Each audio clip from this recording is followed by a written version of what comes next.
few days ago, I posted 2 shorts about Charlie Kirk and abolition, and let me just tell you, I got some interesting comments like this, and this. People were mad. Because apparently when you call out Charlie Kirk for making a false statement that you verifiably show is false, people get angry. So we're going to review the whole clip in context, and I'm going to respond to every single point that I made and expound upon them, because a short is 60 seconds and it's hard to respond to a big topic like this in 60 seconds. Are you an abortion abolitionist? Both. I mean, I would love to see abortion abolished, yeah. So. What do you mean by both? Well, being pro-life hopefully means that you're gonna... like the pro-life group where... No, the only difference I have with them is they want retroactive prison time for women that had abortions. And I disagree with that. Okay. I don't want to misstate their position, but I do believe that's correct. Why do you think they shouldn't deserve prison time? Well, I don't believe they deserve prison time. Yeah, why? Because it was legal while they did it. Now, I could see an argument for once it's illegal, then you have an abortion. Then I could come to an agreement. But if you do it while it's legal under the books, I think it's immoral to go back and put someone in prison. But you just take the stance that if you do murder a child through an abortion, that you should receive punishment. Yeah, I believe in most instances the women are the victims, and I disagree with them on this. The abortionists, the people that call themselves doctors, are the focus of my advocacy, because they know better. The first point that I made in response to this clip was that Charlie is misrepresenting abortion abolitionists. We do not support in any way, shape, or form retroactively punishing the mother. I am very shocked that Charlie said that he could see, once abortion is illegal, having prison time for mothers who murder their unborn child. I was shocked at that, and we'll get into that in just a little bit. But I want to state clearly that he is misrepresenting, and he said, I don't want to be misstating the position, so I will take him at his word that he's just misstating, that he is not actually lying about abolitionists. And that's one of the reasons why I'm making this video is, Charlie, now you should know better. We do not support that. Our bills do not support that. You can see all the things coming up behind me right now that show that we do not support retroactive punishment for mothers. The second thing that I mentioned that I got in big trouble for, I said that it is impossible to be both pro-life and an abolitionist in the current paradigm. And this is completely true, but we'll come back to this point in just one moment. Third thing that I mentioned, which not too many people got mad about, was that women are not victims. Charlie believes that the majority of women are victims of abortion.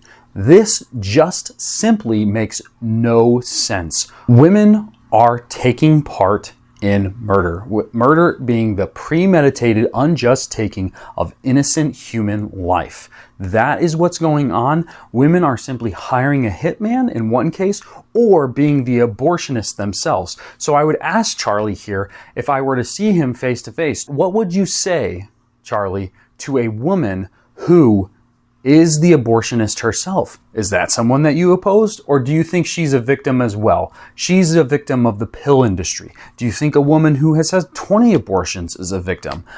But beyond that, even if women are victims and some women don't know exactly what they're doing, we want the law to be a teacher. And I'll come back to that point in just a minute. We want the law to teach people what is right and what is wrong. Back to the second point. Why was I throwing so much shade at pro-life? Why was I just slandering the pro-life movement?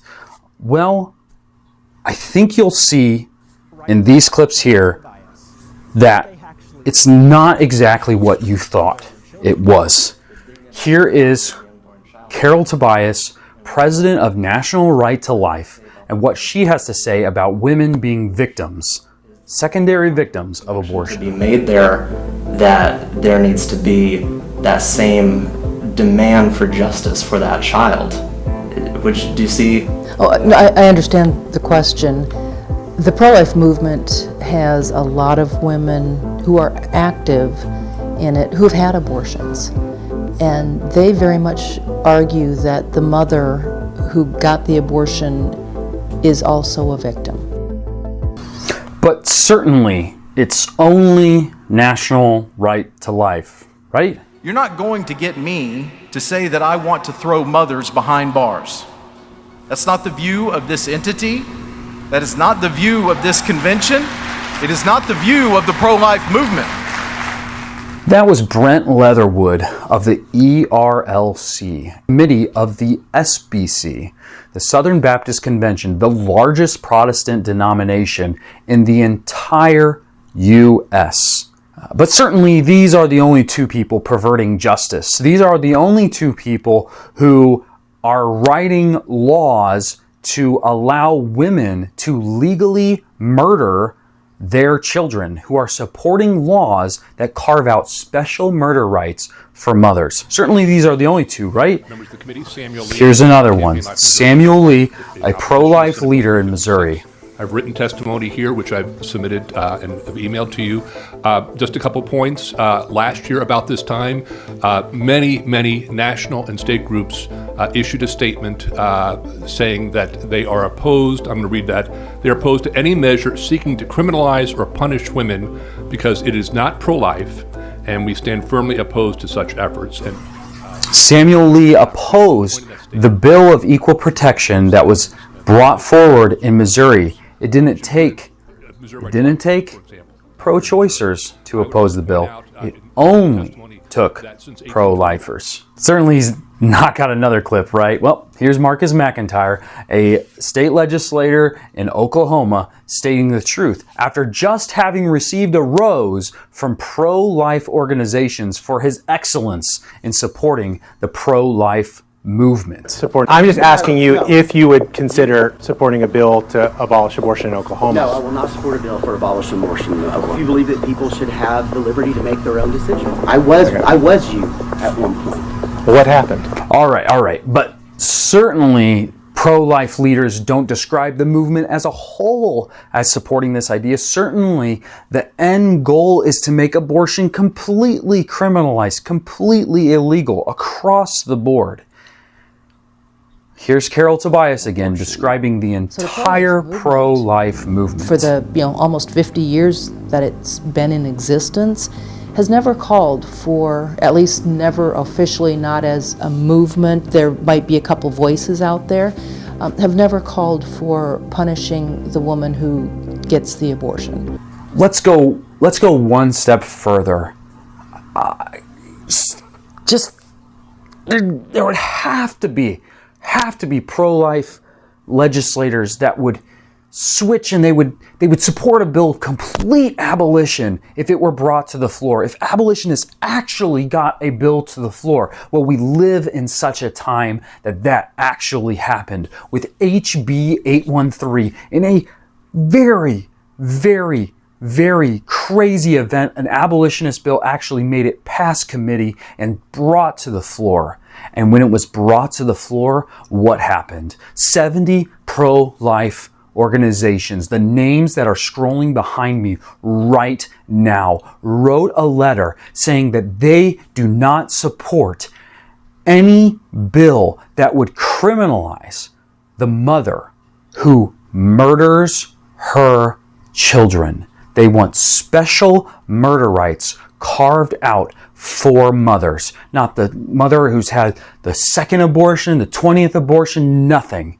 They want mothers to be able to murder with immunity and impunity. And all it took was them writing that letter and a completely red state that could have abolished abortion forever in their state. All forms could have been illegal and criminalized under law. Was destroyed. The bill was completely voted against. Didn't even have to make it to the governor's desk because these pro-life leaders killed that bill. And because of them, there is blood on their hands of the innocent, speechless, unborn. So you can see that in the current paradigm, you cannot call yourself both a pro-lifer and an abolitionist of abortion, because in that letter, they specifically cited the pro-lifers across the U.S. who support their cause, who pay these organizations to forward the cause of perverting justice. So Charlie, I'm throwing this out there, throwing this offer out there. If you want to debate about the victimhood of women and the actual end goal that we should be going to on abortion, I would be happy to debate you on it. You name the place, you name the time, I will pay, I will get there on my own dime, and let's have that discussion. The last thing I'll say about the victimhood of women, this is not biblical, it does not honor God. God says, woe to those who write unjust laws that make the fatherless pray. We cannot abolish abortion without making it a criminal act. The law is supposed to teach the culture. The Bible explains it as such. And as such, it needs to teach people that abortion is murder. It is the premeditated, unjust taking of innocent human life. If we have bills that even end abortion in the entire state but leave special murder rights in for women, that teaches women that it is okay to murder their own child, that they can do it with immunity and impunity. It teaches them that they are God. It teaches them that they have the ability to choose life or death for their innocent, unborn child. We are sick of this feminist nonsense, and we are ready for it to stop. So Charlie, I challenge you, man. Let's debate. Let's have that discussion. Let's talk about it, and let's see which idea comes out on top. If you want to get in the fight to help end abortion in the state of Ohio, please take a look at the link in the description below for End Abortion Ohio. That's End Abortion Ohio. My friends Nick and Austin are both working hard in order to talk to leaders, state legislators, pastors, elders, church boards about the reality of what is going on with abolition and pro-life. And if you want to get in that battle and help them, even if it's just $5 a month, then I would ask that you would do that. There are lives that are dying every single day. We want to get this thing completely abolished. We want to enact justice for the unborn. So please take some time, give it some thought, pray about it. Again, this does not go to Heritage Restored or to me. And instead, it goes to them for the specific purpose of helping them go full time into that ministry to help end the slaughter of the preborn in Ohio. Thank you.